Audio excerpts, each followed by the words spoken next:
I'm Sarah. I'm 22. I'm a single mum to a little boy who is 1 almost. His name is Bailey and I work in hospitality. Specifically, it's a nightclub. My workplace is a high context environment. We all know what we're sort of expected to do and we tend to just divvy it up amongst ourselves and make sure it's done. Then we'll sort of say, oh, what else needs done, and we'll divvy it up amongst ourselves. We do have management, but they sort of realise this approach works and we seem to function quite well. Our team consists of bar staff, DJs, security, management and a glassy. There's about 10 to 12 of us in total. Due to the nature of hospitality, the fact we're all quite young perhaps with very broad social circles, we know our patrons really personally. We build up a rapport with them, which is part of our job, part of bartending and part of making people feel really welcome. I would say that this can make us quite high profile among our peers and can lead to a lot of interest in our personal lives.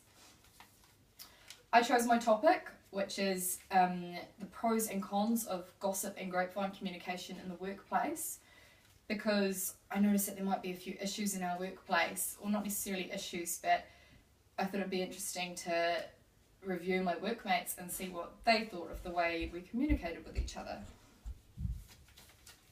Kim Harrison from Cutting Edge PR says that there are 4 different sorts of grapevine communication.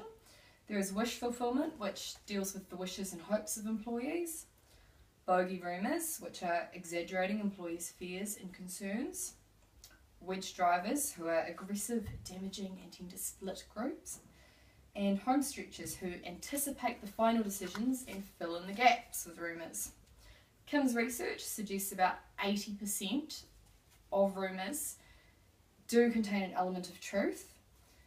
And there's always going to be that Chinese whispers approach. When I spoke to my peers, they sort of agreed and they said that most rumours did have an aspect of truth. Christy Lorette from Demand Media says that grapevine communication is a really useful and perhaps essential supplement to formal communications, again because of the element of truth they contain, but this can also lead to really big errors through delivery, through the partial and selective recall of the person telling the story. This can lead to really annoying things like staff members missing work or getting stuff wrong, and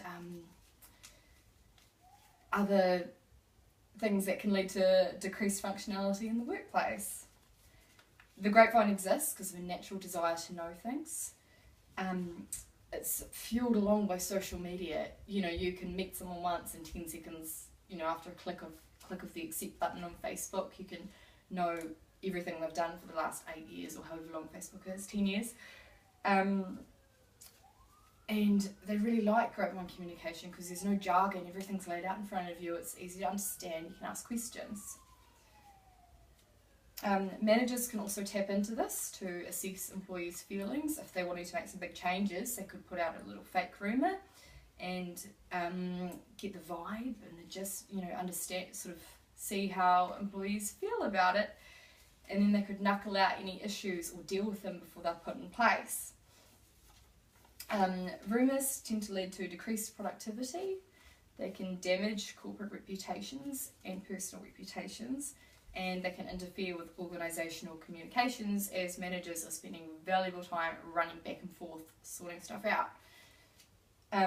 It can also lead to reluctance of the person that the rumours are about to want to work with anyone involved in the rumour, and this can result in high staff turnover, side taking, team bonds splitting down, and waste of manager time, which can be really can drive workplaces downhill very quickly. My workplace, we had quite a small team, so I was able to get very specific results with my research.